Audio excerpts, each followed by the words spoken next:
Today, we go back to our studio in Greenfield, Massachusetts in February of 2012 when we interviewed current, but not at the time, Senator Elizabeth Warren. And what I really want to think about as I rewatch this interview is in listening to her talking about what she wanted to do and what she expected to do we feel that she has met expectations? And I think that this is a very, very fair question to ask now in the context of thinking of the campaign promises that we're hearing from candidates on both the Democratic and Republican sides. Politicians on both sides make campaign promises.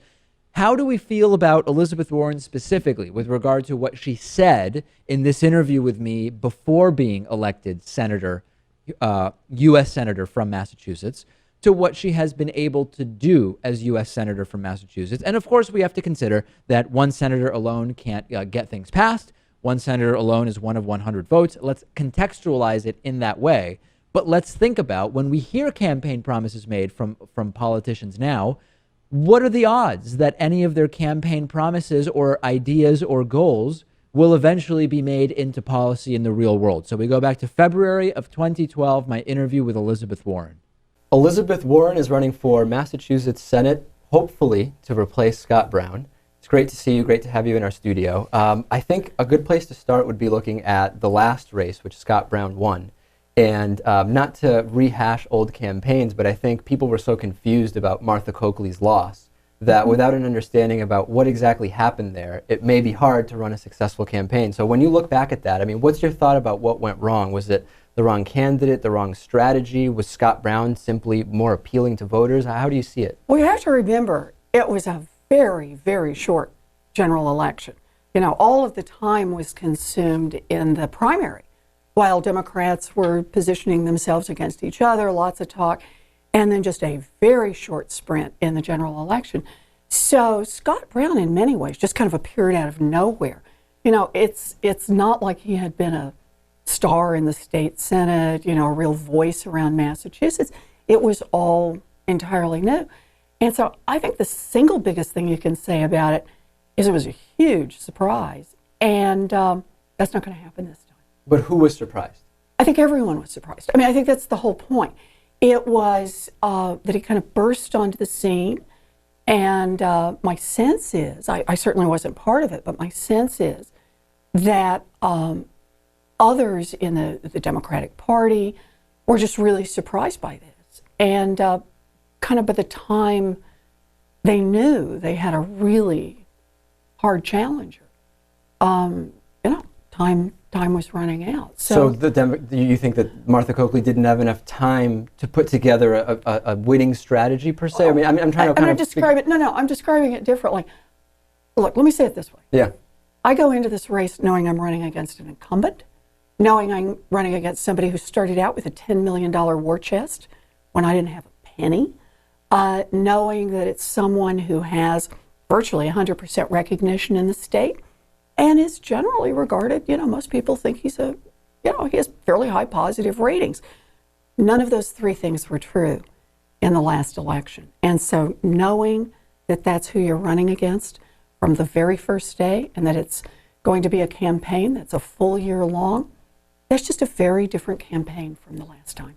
It's interesting you mentioned he has high positives because a lot of people that we talk to who did not vote for Scott Brown and in theory don't agree particularly with his social policy can't really point out anything that since being elected they disagree with that he has done. Maybe it's because they're not paying as close attention as they were during the campaign. Maybe it's because he hasn't done anything that they find particularly offensive. What that he has done since becoming Senator of Massachusetts do you find that you would have done differently or that you really disagree with? What has he done wrong? Well, I will describe it this way. For me, this is a real question of whose side you stand on. Scott Brown has been named one of Wall Street's favorite senators by Forbes magazine. When it came up last fall, we had 250,000 people here in the Commonwealth who were unemployed, and Scott Brown voted against the first jobs bill, which would have supported about 22,000 jobs here in the Commonwealth of Massachusetts. A week later, there was a bill to prevent layoffs of teachers, firefighters, and police officers here in the Commonwealth. Scott Brown and every other Republican voted no. And then a week after that, there was a bill that would have supported jobs in transportation, about 11,000 jobs here in the Commonwealth, mostly in the construction industry. Scott Brown voted no. So there are 3 jobs bills in a row in which he didn't vote with the families here in the Commonwealth. And I want to say he didn't vote with the small businesses in the Commonwealth who would have liked to have seen those paychecks spent in their small businesses.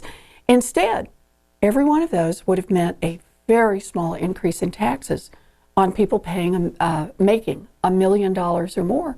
And for him, that was enough to kill it, even if it would have put people to work. So I think that's which side you stand on. We could pick more examples of that. You know, the whole financial reform bill. I was out there working for a Consumer Financial Protection Bureau, very much as an outsider. Scott Brown was taking Wall Street money ultimately to shift the costs of implementing financial reform away from the largest financial institutions over to the taxpayer. So I think that's going to be the kind of thing that's going to separate the two of us all the way through this race. What we're kind of starting to dance around here a little is income disparity and fair taxation. We saw the Occupy movement kind of inform this idea of income disparity to the extent that even Eric Cantor, a Republican, mentioned income disparity in a way that wasn't laughing it off completely, which is a big step on the Republican side, at least. I didn't agree with how he proposed to solve it, but he at least mentioned it in a real way. Do you think that this idea of 1%, the 1% and the 99%, is that productive for electing progressive or democratic politicians in the long run? Do you worry about corporations or kind of an establishment kind of taking hold of this Occupy movement? I mean, where do you see that? So, you know, let's face it, Wall Street has already said quite openly they're willing to spend any amount of money to make sure I don't become the next senator from Massachusetts. You know, they want to have a lot to do with this race. Karl Rove's already been in and tried to dump a bunch of negative advertising. So I think Wall Street's going to be very, you know, at least try to be well represented in this race. We may have ways to hold them out. I don't know if that'll work. But at the end of the day, here's how I frame it, just to explain how I look at this. I look at this as the United States, the country. We make a lot of investments in a lot of different places. So, for example, we put billions of dollars in subsidies into the oil industry. When we decide that big profitable companies can pay zero in taxes, we're making an investment, a subsidy into that company. And that's what the Republicans, that's what Scott Brown has supported. I think we shouldn't be doing that. I'm not for hurting them. They ought to be on a level playing field. Where we ought to be making our investments is in our future, in education, in infrastructure, in renewable power, in research. Those are the things that help us build a future. And over the long run, that's what helps people have bright futures. That's how the next kid makes it big, and the kid after that, and the kid after that. And that's how it is that we have widespread prosperity in this country. Yeah. So that's how I frame this. A lot of emails came in when we said we would be talking to you, and a lot of them are related to income and income disparity. Sure. And there was a clip that was pointed out to me when you were on the Lawrence O'Donnell show, where you mentioned there are wealthy people, but I'm not one of them. And to a lot of people, that was very concerning because I'm sure you would admit, and you are in the 1% also, right? Oh, yes. I mean, there's no question about that.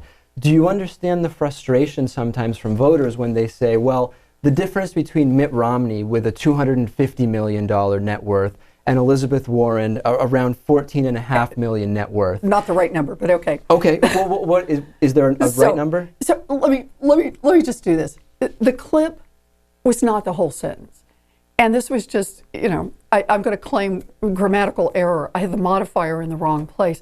What I was talking about is people who have big portfolios, and they have lots and lots of different stocks. So they own lots of stock in Microsoft, and they own lots of stock in Bank of America, and they own lots of stock in Citibank. And what we were talking about is what ought to happen with those folks in terms of being able to trade their stocks. And what I was trying to say is there are a lot of wealthy people, now it's the whole clip, who have big and varied stock portfolios who might need to put those in a blind trust. I'm not somebody like that because I don't have a lot of stocks and a lot of actively traded stocks, but that's what the clip is about. So do you agree that it can be sometimes hard to imagine for someone who makes $26,000 a year when they see someone who earns, whether it's $700,000 in a year or $7 million in a year, how can they really represent my interest, right? And maybe John Kerry, I think, maybe was successful in, he very wealthy personally, but in translating to voters how he still understands what they need, right? The average kind of person. What do you think of that? Well, so here's how I see this. You know, I grew up in a family that was hanging on to its place in the middle class pretty much by its fingernails. And I got to live the American dream. I have done well. And I am very grateful for every handhold that was given to me on the way up, for public education, for a world in which America was really investing in kids like me. I'm the daughter of a guy who sold fencing and ended up as a maintenance man, and I got to end up as a fancy professor at Harvard Law School. For me, it's about the American dream. And what I worry about now is that the opportunities that were available to me are shrinking for the next generation of kids and the generation after that. I want to see us make the investments in America that makes America, again, a place of expanding opportunity. So the next kid who grows up like I grew up will really have a chance to make it, and the kid after that, and the kid after that. I want everybody to have a shot at living the American dream.